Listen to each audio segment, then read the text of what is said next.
So this is going to be esoteric time with trouble. And there's a few things, like one thing that I do is I'm always watching YouTubes and trying to learn as much as I can about certain things. And that's just something I'm constantly doing. You know, I'm here by myself while Matt's gone, and most of the time I don't watch what I like to watch because it bores him. But, and like the things that I'm going to talk about first, I think it was Mateus DeStefano was one of them saying that these things like this that I'm going to say, but, and it just makes it so real to me. Like, okay, just to start, some people can remember before they came into this life, because there's a lot of us that came here to help Mother Earth, and we've never, I guess they call us the star seeds, and we was asked, you know, and I remember them saying to me, are you sure you want to go and do this? Because you know everything that you're going to go through and live through before you come here. And I've been here 50 years and I can't think of much of it that was really good at all. But there's a reason for that, and I don't have a problem with that. And it's because I'm waking up and I'm going home. But I was told, you know, you feel great right now, and you're going to say, yeah, you can take on anything. But when you actually get here, it's going to be a different story. But I'm like, no, I'm going. I am sure. And I even remember what the guy looked like that was asking me. He had, I just remember, round head, glasses, and a full beard. And I can remember that that's what the guy looked like that was asking me, am I sure I want to do this? And there was someone else with me, and I know it was a male, so it was obviously equal half. Wish I could see that face, but you won't let me.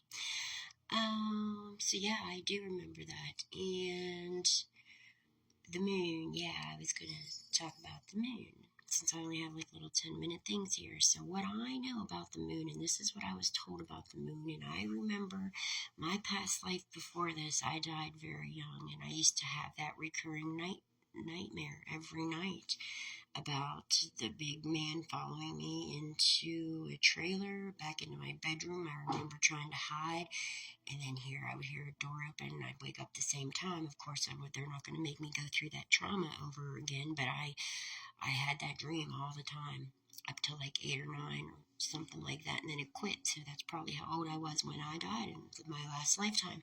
And I remember the moon is a trick. Okay, the moon was constructed by someone. Nobody here on Earth that I know of. I don't think so, no. But yeah, it's a trick.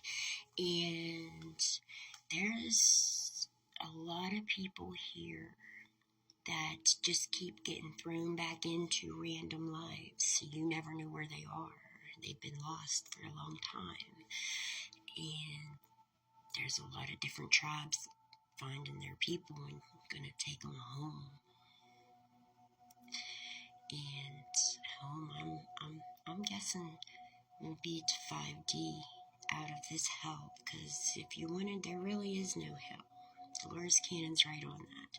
I believe this right here is hell. It is the master class. You're here because you chose to come, no matter whether your life's good or your life's shitty. You made the choice to come here.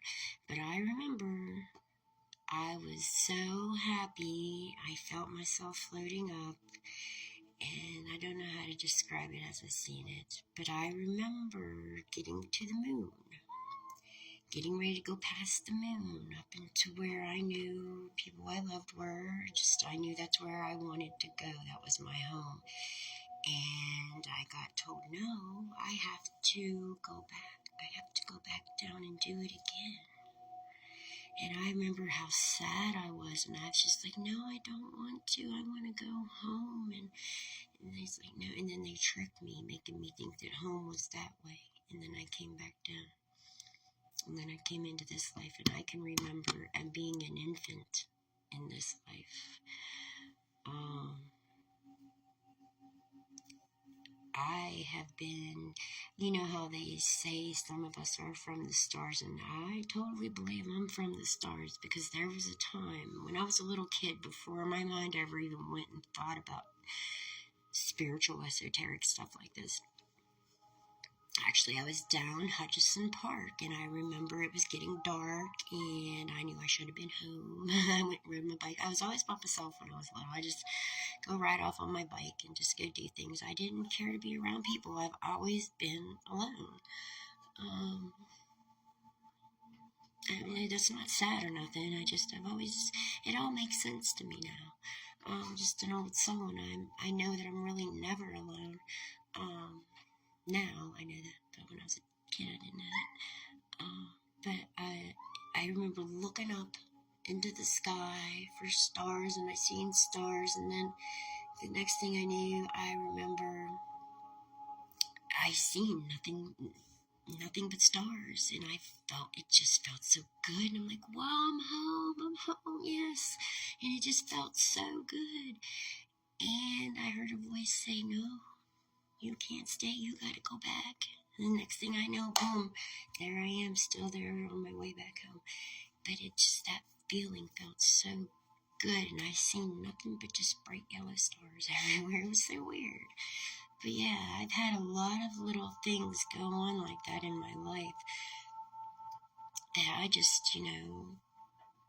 thought was normal. Now I know there's a lot of things when I was a child that most people probably didn't see or hear, but yeah, the moon is a trick, and it's like a reproduction of our souls. You get to the moon, they recycle you right back down. A lot of people have been trapped here, but I don't believe we're trapped here anymore. I really wish I could understand it all, but all I do know is I know that the darkness is done. And as long as you're willing to get your mind out of the autopilot 3D mode that people have been in for thousands of years now, you gotta get out of that. Open your mind up. Just open your mind up to possibilities. Just humor me to think about it for a second. Do you really think that there's nothing other than us? I mean, come on now. Now, I will say there are times that I have not liked my gift. For instance, real quick, one day I smelled funeral flowers all day long, and I told the person I was seeing at the time, and actually my sister, it's like, I've smelled funeral flowers all day long. Well, I'll shit you not, at midnight that night, my niece's baby's dad died in a car accident. He was 19 years old. And I don't like that, because I knew something bad was going to happen, but I never know who, when, why, where. But why give me that? Why let me know things like that if I can't prevent it, and I'm still going to have to hear about it? That makes no sense to me. And I shut everything down for a long time, because I just don't like to know when people are going to die, even though I don't know who it is or where it's going to be, but I know I'm going to hear of it, and it's going to be somebody that I know, and that bothers me. And I've asked for that not to happen anymore. But everything comes into me, and I keep opening up more and more and more, and I want to share all that. So, if anybody has any questions, ask me, because I want to just float on off into Akashic Records and find out for you. I can't wait. Come on, I need guinea pigs. So, yeah, esoteric BS for the night. Trouble is ready to go. Love you. Bye.